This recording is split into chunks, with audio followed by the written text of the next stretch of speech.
It's time for the Trent Benningfield Show. Find out what's going on inside Tell City Baseball straight from the coach. Exclusively on the Southwest Indiana Sports Network. You dream it, we create it at Street Dreams. Custom paint, fabrication, stereos, wheels, tires, and more. We're also your authorized Sinister Sound dealer. Street Dreams, 317-624-1000, where you expect quality and get. At MAD, we believe in zero. Zero fathers who aren't there for bedtime. Zero mothers who miss the first day of school. Zero children who never come home. We believe in zero victims of drunk driving. With MAD, your support adds up to zero. Because we believe in a hug on the first day of school. We believe in another bedtime story. We believe in no more victims. We believe in zero. Wanting to scan those old videos, films, or audio to DVD? We'll look no further than Milligan Communications. We can also scan your old pictures, slides, and negatives to picture quality as well. With thousands of happy customers, let Milligan Communications help put your treasured memories on a digital media. Call Milligan Communications today at 812-630-2449. Milligan Communications, capturing your yesterdays.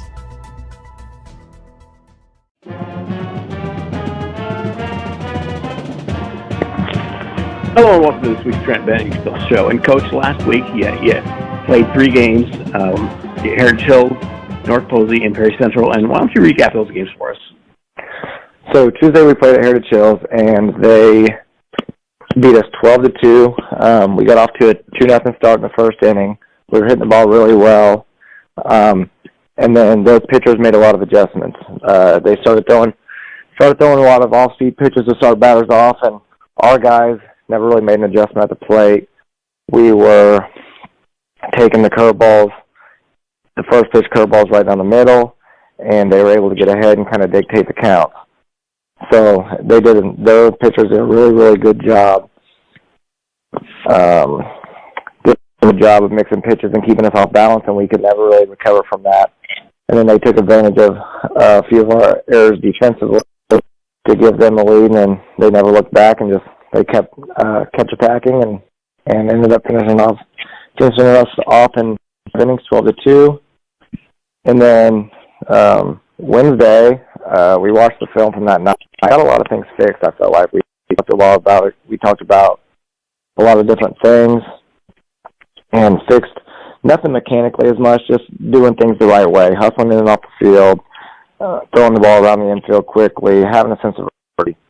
And Thursday we came out against North Posey, and North Posey is a very, very good team. They've won 3 out of the last 4 sectionals of the sectionals that we're in as a sectional opponent, and we ended up beating them 4-3.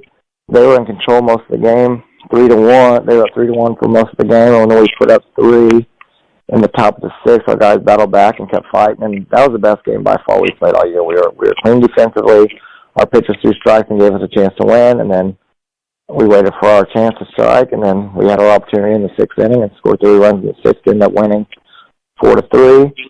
So we were hoping to get some momentum rolling into Friday against our county rival, Perry Central, and we never really got going. We came up first inning against Perry and got up 3-0 off a couple of errors. We hit the ball well though, and they answered back in the bottom of the first with two runs of their own. And then after that, our bats went dead for 4 or 5 innings. I don't know if we had a base runner for 4 straight innings. And they threw a sophomore lefty who did a very, very good job of mixing pitches and locating. So hats off to him. He's going to be a problem for the next couple of years. So he threw a complete game, allowed 3 runs. I think I don't know if any of them were earned, maybe 1 or 2 of them. And they kept attacking like Heritage Hills did. They got the lead and they didn't let us hang around. They put us away and ended up winning. We scored one in, I think, the 6th inning, and they ended up beating us 12-4. So kind of took a couple steps back Friday night, but if we play the way that we did Thursday night against Perry Central, I feel that we can compete with it and have a chance to win. And, 2 weeks into the season, you played a couple PAC games, but who do you think some of the top teams that are going to compete for the championship in the PAC? There's a lot of good teams from what I've seen around. Forest Park going into the season, they were my pick, number one pick to win it all, and that's who we play tonight. So we'll have a good test tonight. We'll see them. They've got a lot of good arms. They've got Reed Howard, who's obviously already committed to Western Kentucky, and Coach Howard does a really, really good job there, and that's one reason why he's been around forever, and he's a coach that I really look up to, and he's helped me a lot in my first few years coaching. So he does a really good job with that program, and I know they're going to be ready to play tonight.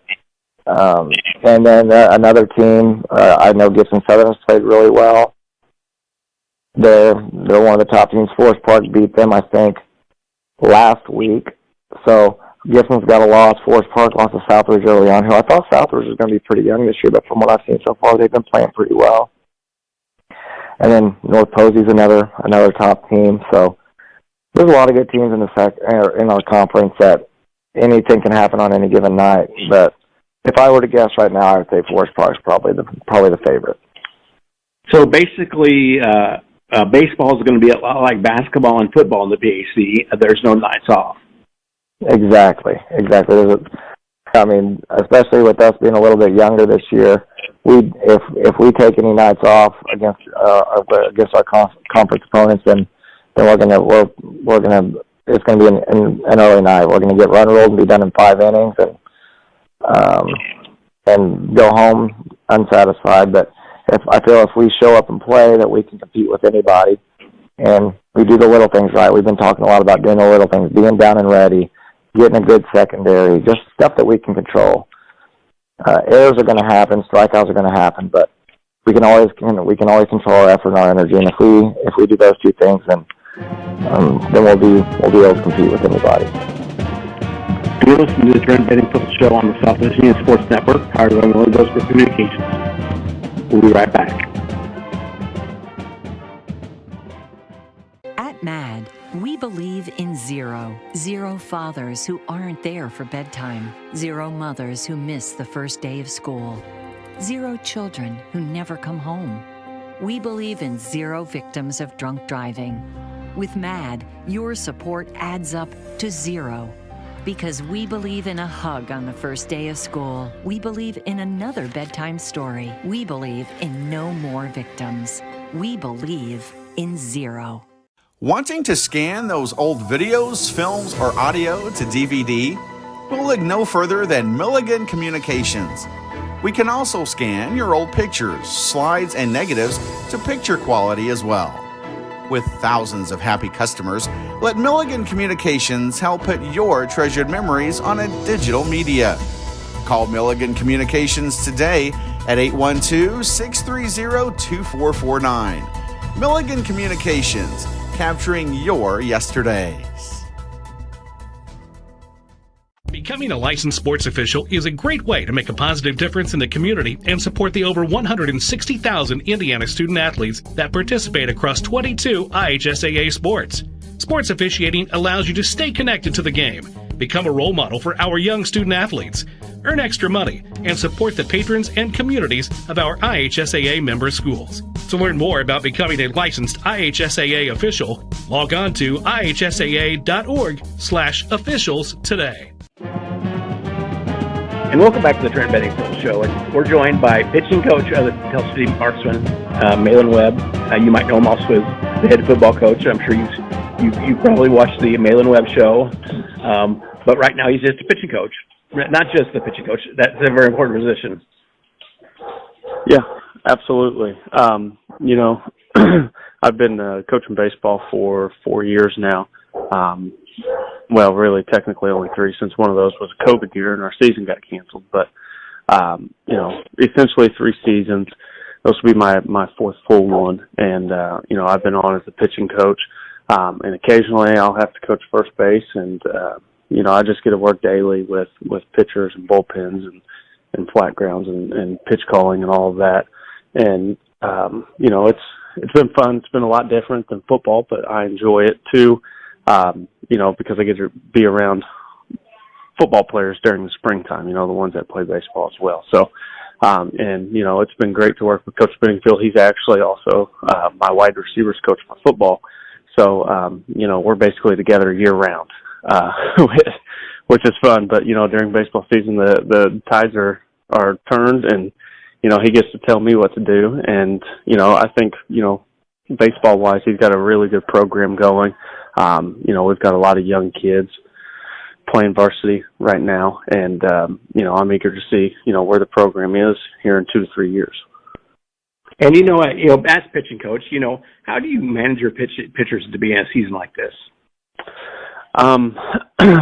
We start them, or we started them on a program back in January. We did some drive line stuff to try to increase their velocity pitching wise, and then we got into our bullpens, and we started them off with 25 pitch bullpens, and then basically every bullpen after that would go up by 5 pitches, and we really start to section it out into different innings and stuff. So before the season got going, most of our pitchers were already at 55, 60 pitches in their bullpens, and so we've been pretty lucky that by the time that we played our first game, we could throw anybody in there, and we knew their pitch count was right around 70, 75. And then pre-games or the day before games, we do a lot of flat grounds. We'll take every pitcher who is either starting that following day or is in relief, and we'll do a flat ground with them, 15, 20 pitches, just 60 to 75%, and just making sure that we're working on all the pitches, really focusing on release points and getting a feel for our off speeds and stuff like that. So, like I said, it's been fun. It is kind of a hassle, in the spring for me now, dealing with football stuff on top of trying to figure out, all right, who's pitching today, who needs a bullpen, who needs flat grounds and all that. But it's fun nonetheless. And who are some of the top pitchers this year for the Marksmen? We've really lucked out because we got a lot of arms that we can throw and guys that we trust up on the mound. But starting with our upperclassman, Aiden Farron, he threw a lot for us last year, mainly in relief, just because he played a lot in the middle infield for us. And this year he's our Swiss Army knife. He may get to play some in the outfield. He might have to play shortstop. And the way that his bullpens have been going, he hasn't thrown yet. But the way his bullpens have looked, he might be our number one. And right behind him, we have junior Cole Stiff. He's pitched 2 games for us already. He's done a really nice job. He just throws a lot of strikes. And then Caden Case-Volt, another junior. He's going to get significant innings for us this year out of the bullpen, at least. He plays second base for us as well. And then sophomores, there's a ton of them. Max Portland, Ross Melton, Talon Jennings, Owen Millay.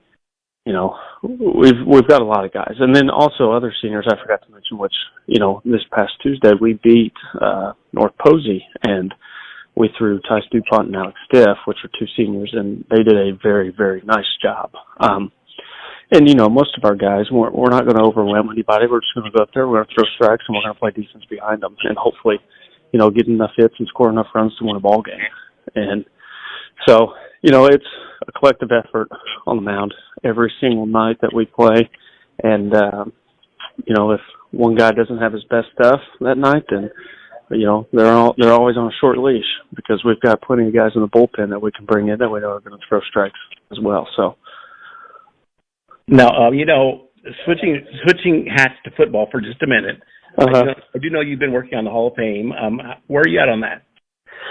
So I've actually I got the All-State wall and the college football wall done, and it's pretty neat. Me not being from Tell City, I guess I didn't realize when I started this project how many people that I was going to have to contact or how many names and faces that I was going to come across. But, there's been 45 players in Tell City's history for football that have made All-State.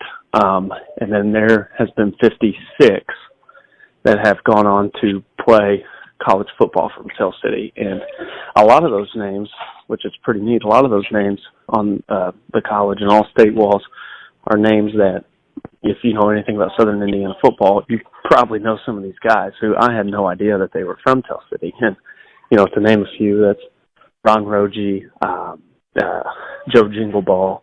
I mean, there's a slew of guys that I came across those names and I was like, I didn't know they were from Tell City. But so I tell everybody all the time, I could probably put together one of the best high school football coaching staffs with just people that have graduated from here. And but I am done with that, and we're working on our locker room right now. So that's those pictures and those names are going to be stuff that's going to hang up down there. Hopefully, I know our athletes that we have now, they've heard the stories about these guys and how rich the tradition is here. But as long as they've been alive, they've never seen these guys, or I guess have never seen them all in one place. So now they'll be able to. So it's pretty neat, and I'm glad that I took on that project. And I think in the long run, the community's excited about it, and so are people here at the school and our kids as well. And I'm as you know, I'm from Jasper, and what's funny is my kids that played for Jasper didn't realize that our biggest rival was Tell City. They're like, we don't even play them anymore. Because I remember names, because we've played them since 7th grade. And, names like Kelly Malone and Peters and Panette, there's a lot of names that are from Tell City. I know Tell City was always really good in football. Yeah, I get asked all the time because we still play Southridge, Du Bois County School. And anytime we go down there, people at Southridge that have kids that go to Southridge High School now, but originally are from Jasper, they always ask, are you guys ever going to schedule Jasper again? And I'm just like, as of right now, no. As of right now, we don't have any intention of doing that. But, about 20 years ago, they kind of went in opposite directions. And so Jasper's a really big school now, and, Tell City lost a lot of their enrollment. So I don't know. It would be fun. But I'm not old enough to remember that rivalry, but there are still a lot of people here in town that do remember that and would probably pay high dollar to get a game like that back on the schedule. I remember when I told my kids I've got a 26-year-old and two 22-year-olds, and they were like, Tell City was your rival? I was like, yeah, that's the game you circled. Yep. They didn't realize that. It's like, yeah, that's the game you circled right at the beginning of the year. So I don't know if you've ever heard of it, but I found this out a few weeks ago. I guess there's a coach who used to coach basketball here in Tell City by the name of Orlando Wyman, I'm pretty sure.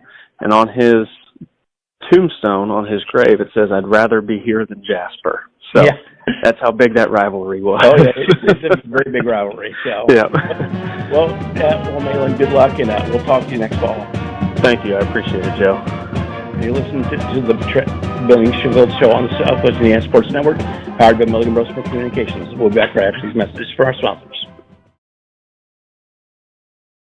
Wanting to scan those old videos, films, or audio to DVD? We'll look no further than Milligan Communications. We can also scan your old pictures, slides, and negatives to picture quality as well. With thousands of happy customers, let Milligan Communications help put your treasured memories on a digital media. Call Milligan Communications today at 812-630-2449. Milligan Communications, capturing your yesterdays. You dream it, we create it at Street Dreams. Custom paint, fabrication, stereos, wheels, tires, and more. We're also your authorized Sinister Sound dealer. Street Dreams, 317-624-1000, where you expect quality and get. Becoming a licensed sports official is a great way to make a positive difference in the community and support the over 160,000 Indiana student athletes that participate across 22 IHSAA sports. Sports officiating allows you to stay connected to the game, become a role model for our young student athletes, earn extra money, and support the patrons and communities of our IHSAA member schools. To learn more about becoming a licensed IHSAA official, log on to ihsaa.org/officials today.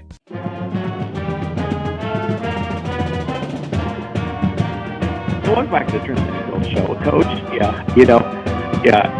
Malin is your assistant during football, and you're his assistant during basketball. But it must be awfully nice to have him as a pitching coach. Yeah, it's great having Malin. He is a fresh young guy with a lot of energy, and he has done a great job with our pitching staff. And he jokes around a lot, about this, but he's in a sense he's right. Our pitching staff has been what's held us together since he came on board the last few years, and he does a very, very good job with our young pitchers, and he's told me that this is going to be his last year, so it's going to be, I'm trying to talk him into doing a couple more, but it's going to be a huge loss after this year when we do lose him. But he like I said, he brings an energy that the kids can really feed off of. He keeps them calm on the mound, and they know he kind of lets, when he does all of his coaching as far as mechanics and practice, and then whenever the games roll around, they're fundamentally sound, and if they are struggling a little bit, he lets them figure that out. And that's one good thing. We can't always be out there on the mound with them to tell them what to do each and every pitch. So he coaches them up well enough in practice to where if they're doing something wrong, if they're missing high, they know how to fix it. If they're missing low, they know what adjustments they need to do to fix it. So, like I said, he really, I can't say enough good things about what he does for our program. And this week you've got another tough week. You've got Forest Park, you've got South Spencer, and you got Evansville North. Why don't you preview those games for us? Yeah, like I said earlier, Forest Park is a very, very tough opponent. Like I said, I know Coach Howard's going to have them ready. I think they're conference favorites, and they've got a lot of pitchers that can throw mid to upper 80s. So we know that we're going to have to be able to hit a fastball early in the count, and those harder pitchers, whenever they're throwing strikes, getting ahead early with their fastball, and you start seeing off-speed pitches, it's hard to time that up. So we've got to be able to hit the fastball early in the count, not let them get to the off-speed pitches. And then go to South Spencer on Thursday. South Spencer's a younger team this year, but like I said earlier with the conference stuff, you can't take any nights off. If we show up and play Thursday, then we have a very, very good chance to win. I know they just got beat pretty bad last night against Apollo, but South Spencer's a premier program in the area. They won 4 state championships since dating back to 2005. They won 4 state championships, and I know Coach Kieser's going to have those guys ready. I mean, there's good coaches all across the conference, all across the area, and they're another team. They hit the fastball really, really well. If we can't throw strikes with our fastball early on or with our off-speed pitches, and they know fastballs are coming, they're going to take advantage of us. So we've got to pound the strike zone early Thursday night and make sure that we're able to get ahead so we can mix pitches in and be able to put a little bit of pressure on them.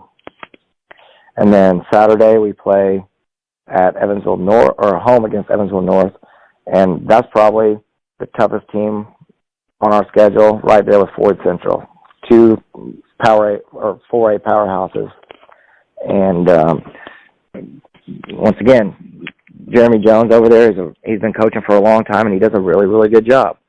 I think they have 60 to 70 guys that go out for their program every year, so they got talent at every position and every level.